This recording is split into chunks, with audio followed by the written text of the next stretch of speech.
حسین سبکے کی خصوصی نشست کے ساتھ میں ہوں حنا سلمان۔ کہا یہ جاتا ہے بے شک حسین پر رونا میرے نبی کی سنت ہے، یہ بال یقین حسین ہے، نبی کا نور العین ہے۔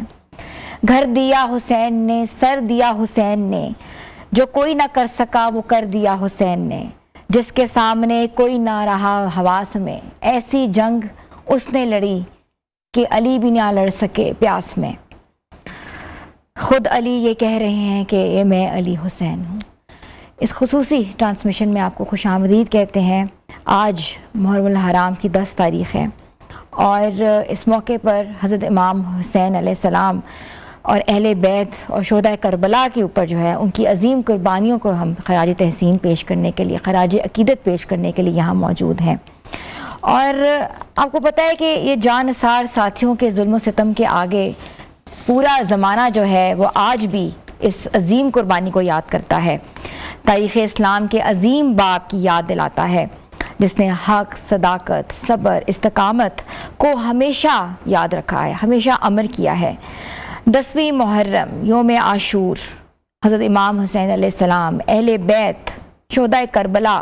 ان کے جانثار ساتھیوں کی لازوال قربانیوں کے ساتھ ساتھ ہمیں دلاتا ہے کہ کربلا کا پیغام صرف ایک تاریخی واقعہ نہیں ہے، یہ ایک ایسی داستان، ایک ایسی فکر ہے جو ظلم کے مقابلے میں حق، صبر، استقامت کی یاد تازہ کرتا ہے اور درس دیتا ہے۔ اسی حوالے سے آج مہمان گرامی ہمارے ساتھ موجود ہیں، آج ہماری رہنمائی فرمائیں گے واقعہ کربلا کے حوالے سے، اس کی عظیم قربانی کے حوالے سے، جانثاروں کے حوالے سے، مصائب کے حوالے سے، فضائل کے حوالے سے، شان حسین کے حوالے سے۔ میں سب سے پہلے انٹروڈیوس کراؤں گی پروفیسر نورید فاطمہ صاحبہ کو، مذہبی اسکالر ہیں، ہمارے پروگرام میں پہلے بھی ہمارے پروگرام کا حصہ رہ چکی ہیں، ان کو خوش آمدید کہتی ہوں۔ ان کے ساتھ ساتھ ہمیں جوائن کیا ڈاکٹر سید سلمان مصطفیٰ گیلانی صاحب نے، وہ بھی مذہبی اسکالر ہیں، اور میری دائیں جانب جو ہیں پیر سید امیر الحسنات شاہ مذہبی اسکالر ہیں جن کو میں خوش آمدید کہتی ہوں، اور ان کے ساتھ آغا سید نقی رضا صاحب نے ہمیں جوائن کیا ہے۔ آپ سب کو خوش آمدید۔ واقعہ کربلا بہت بڑا واقعہ ہے، بہت اس واقعے کی اہمیت ہے، اس کی اہمیت کا اندازہ ہم تبھی لگا سکتے ہیں جب اس واقعہ کو پڑھیں، اس کی یاد تازہ کریں، کمیموریٹ کریں، مجالس کا اہتمام کریں اور اپنے بچے کو اس واقعے کے بارے میں بتائیں۔ سب سے پہلے میں رخ کروں گی پروفیسر نورید فاطمہ صاحبہ کا۔ پروفیسر صاحبہ، واقعہ کربلا ہم بہت کچھ سیکھتے ہیں، بہت سبق و اسباق ہیں اس میں، لیکن خواتین، ہماری خواتین کا ایک بہت اہم کردار اس واقعے کے حوالے سے۔ خواتین، بچے سب سے زیادہ متاثر ہوئے، سب سے زیادہ انہوں نے سہا اس واقعے کے بعد، کیا کہیں گی؟ بہت شکریہ، جزاک اللہ حنا۔ بسم اللہ الرحمن الرحیم، اللہم صلی علی سیدنا و مولانا محمد وعلی آلہ وصحبہ وبارک وسلم۔ ان للہ و انا الیہ راجعون۔ سب سے پہلے تو میں رسول اللہ صلی اللہ علیہ وآلہ وسلم جو آج کے دن یوم عاشور 61 ہجری میں میدان کربلا میں اس وقت ایک شیشی مبارک لے کے اپنے دست مبارک سے اس میں امام علی مقام علیہ السلام اور تمام شہداء کا خون اکٹھا کر رہے تھے، اور جنہوں نے امام علی مقام علیہ السلام کی ولادت کے بعد جب شہادت کی خبر جبریل امین علیہ السلام لے کر آئے تو اس وقت بھی گریہ فرمایا۔ میں ان کی بارگاہ میں اپنے دل کا دکھ، غم اور ہدیہ اور پرسہ پیش کرنا چاہتی ہوں، اور تمام آل رسول صلی اللہ علیہ وآلہ وسلم، تمام اہل بیت، کیونکہ میں جب ایک عورت ہونے کے ناطے سے اس پورے واقعے کو، اس سانحے کو پڑھتی ہوں تو سب سے پہلی چیز جو مجھے سمجھ آتی ہے وہ یہ سمجھ آتی ہے کہ اسلام میں جو قربانیاں دینے کا تسلسل تھا، جو سیدہ خدیجۃ الکبریٰ سلام اللہ علیہا نے مکہ مکرمہ سے شروع کیا تھا، جس کو آگے سیدۃ النساء حضرت فاطمہ الزہرا سلام اللہ علیہا نے، ان کی ہمشیرگان نے ہجرت کر کے حبشہ کی طرف، سیدہ رقیہ رضی اللہ تعالیٰ عنہ نے ہجرت فرمائی اور حضرت عثمان غنی رضی اللہ تعالیٰ عنہ کے ساتھ، پھر دیکھیے شیب ابی طالب میں سیدہ ام کلثوم سلام اللہ علیہا ساتھ ہے، پھر ہجرت فرمائی ہے تو آپ صلی اللہ علیہ وآلہ وسلم کی بڑی شہزادی سیدہ زینب سلام اللہ علیہا کو جس طرح حبار بن اسود نے اونٹ کی کو بدکاہ کے ان کو گھرایا اور ان کی شہادت ہوئی، تو یہ تسلسل چلا آ رہا ہے رسول اللہ صلی اللہ علیہ وآلہ وسلم کے کاشانہ پاک سے۔